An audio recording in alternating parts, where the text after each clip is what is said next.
Hello everyone, welcome to our space for reflection. Today I want to ask a question that I have honestly asked myself many times. Does life really have to be difficult? Are we here to suffer, fight, and sacrifice ourselves constantly? Or is there another way to live, a lighter, more pleasurable way? I believe that we are here to enjoy every moment, to seek what makes us feel good and gives us pleasure. And no, that is not wrong. In fact, this view has very deep philosophical roots. So, if you have ever felt guilty for wanting to live a lighter life, or if you wonder if it is possible to find happiness without so much suffering, this video is for you. Let's join us.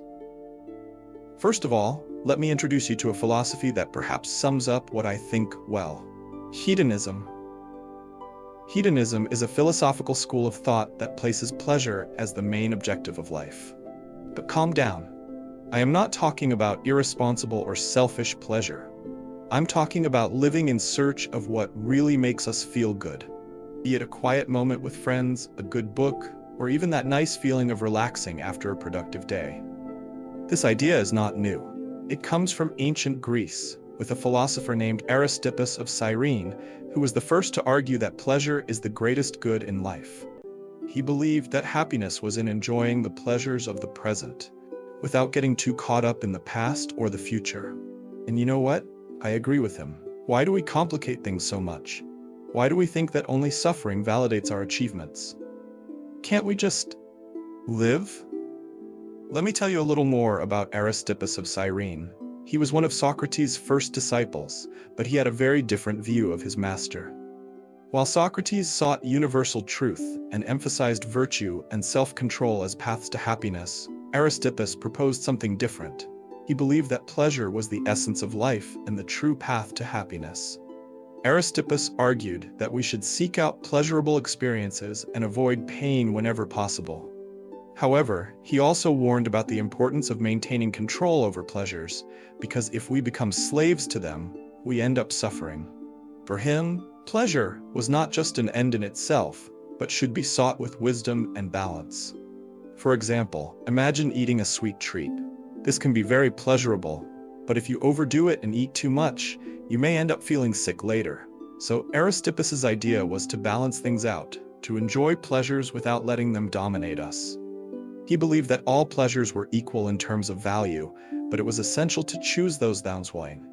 And you know what? This makes perfect sense to me. Why live denying ourselves the things that are good for us?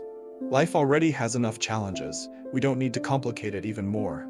Seeking pleasure in a conscious and balanced way can be a way to live fully, without the constraints of unnecessary suffering.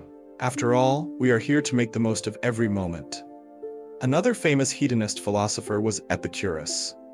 For Epicurus, true happiness lay in ataraxia, a state of mental tranquility and absence of disturbances. He believed that we should avoid excesses, both in pleasure and pain, because this would lead to a more balanced life. Epicurus proposed that the pursuit of pleasures should be guided by reason and prudence. He believed that many intense pleasures could lead to negative consequences, such as future pain or suffering, and so should be avoided.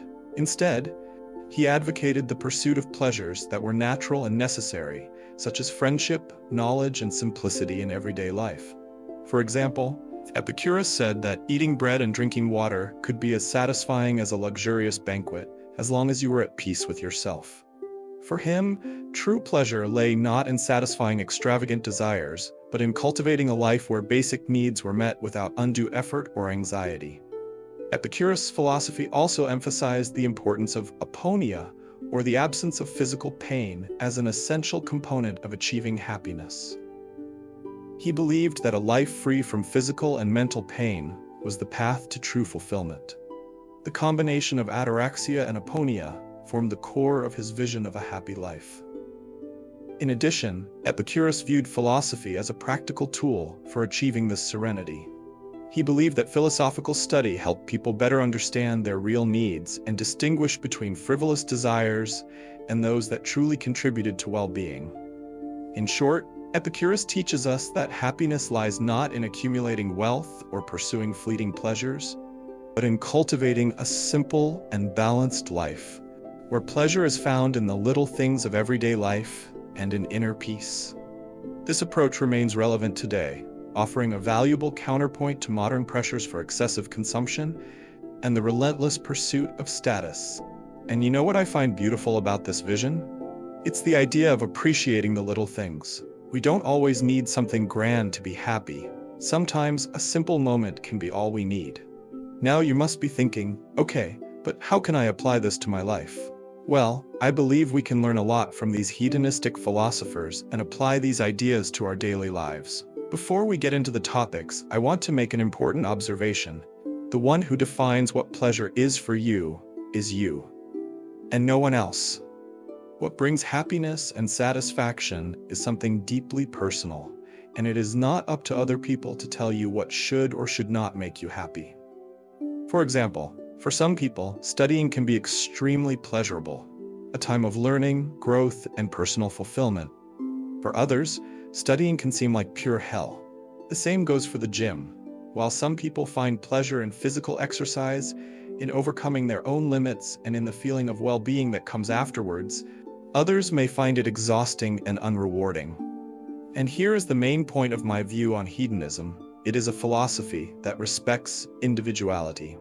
When taken seriously, hedonism reaches a level where you should transform even the most difficult activities in human life into something pleasurable, no matter how small the pleasure found, precisely with the aim of further increasing your satisfaction in the future.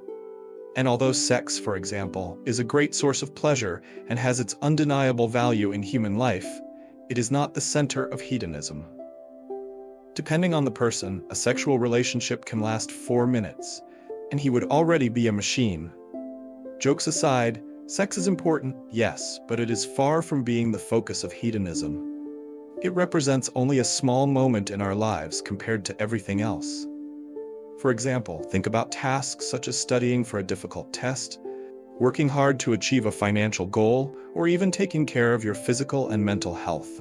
These things may seem challenging at first, but when we can see the purpose behind them and find small pleasures along the way, such as the feeling of progress or future reward, they stop being just heavy obligations and become part of a pleasurable journey. Being a hedonist does not mean avoiding challenges. Quite the opposite.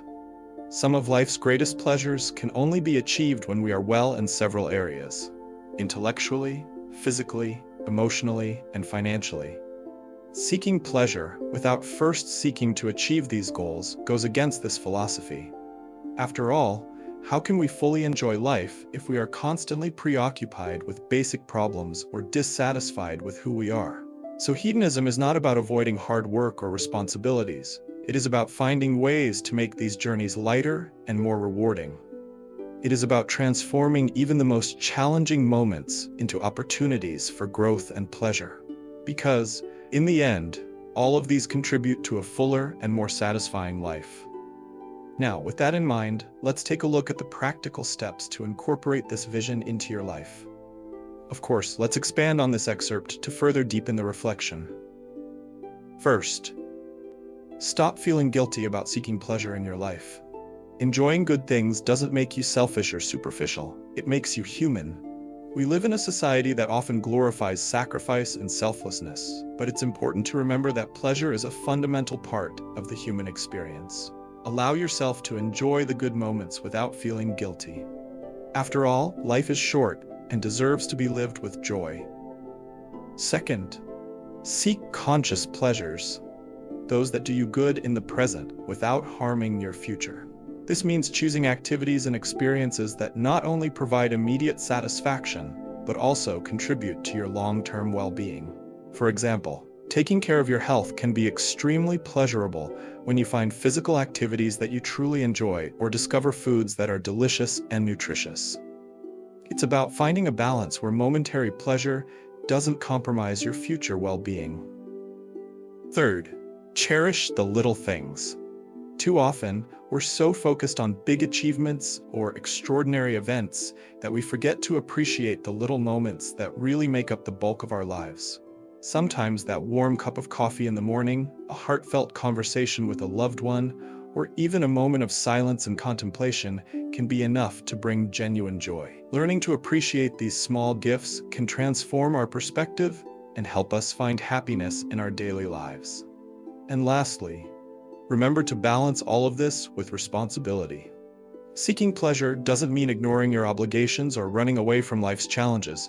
It means taking them lightly and finding moments of joy in the midst of chaos. Life is full of ups and downs, but we can choose how we react to them. Facing challenges with a positive attitude and finding creative solutions can make the path easier and less stressful. So, does life really have to be difficult? I don't think so. Sure, challenges are part of the journey. No one is saying to ignore them or pretend they don't exist, but we also don't need to make difficulty the norm. We can choose to live more lightly, embracing the pleasures that are offered to us and seeking balance in our lives. We are here to live, to feel, to make the most of every moment. And that includes seeking out what gives us pleasure, whether big or small. The true art of life is finding joy in the little things while navigating the inevitable challenges. As Epicurus would say, do not spoil what you have by wishing for what you do not have. Remember that what you have now was once something you only hoped for. This wisdom reminds us of the importance of cultivating gratitude for the present and appreciating the blessings we already have. Let's seek this lightness together and make the most of each moment. Well, folks, I hope I've brought you a new perspective today. If you liked this video and believe in the importance of living with more lightness and pleasure, leave your like below and subscribe to the channel to continue following our content. And tell me here in the comments, how do you seek pleasure in your life? What are the little things in your daily life that make you happy? I'd love to know. Thank you very much for being with me this far. And remember, life doesn't have to be difficult. It can be lived with joy and purpose. Until next time.